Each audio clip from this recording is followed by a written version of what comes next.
I would say the number one thing, when I started doing this, I fell in love with the science of how to become more athletic and how to maximize my own ability. As I've continued doing it, I think I've fallen in love with the relationships I get to build with the athletes, especially during difficult or trying times in their lives.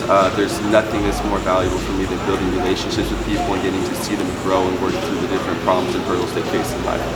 My name is Brian McGill, and I'm a performance trainer for athletes and everyday people with a goal in Clackamas, Oregon at Northwest Performance. COVID has definitely affected my career, obviously once again in a large number of ways. I choose to tend to focus on the positive, so in that way, COVID has affected my career by allowing me to connect with some clients I wouldn't have had the opportunity to connect with without it.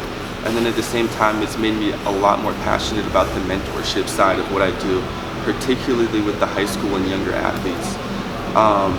It's having this amount of time with high school kids that I normally wouldn't have, and being able to be that outlet or that kind of sanctuary for them to come train and get their mind off of normal life, or obviously not quite so normal life during these times, has been, I think, an immense blessing for them as well as me, and it's kind of reframed my passions in a sense. I realize I'm just as passionate about working with young people and mentoring them through life and everything that comes with it as I am with the performance stuff. So it's been a blessing, and I'm thankful for the opportunities that it's provided. Even my new reality with COVID and the shutdown, obviously it's an immense responsibility to have all the athletes continuing to come in here and making sure that everyone is staying responsible with their training.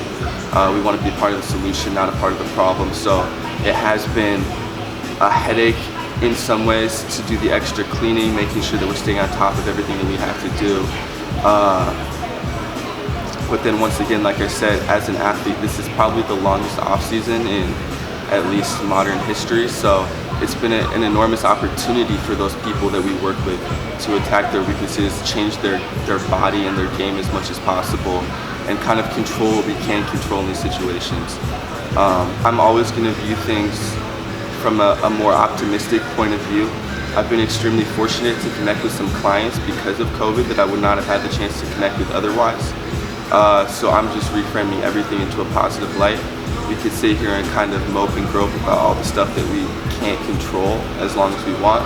But for me, COVID has also been a blessing in some ways, selfishly, and just being able to connect and expand my network with athletes that were only in town because of this reason. So I have nothing to complain about personally.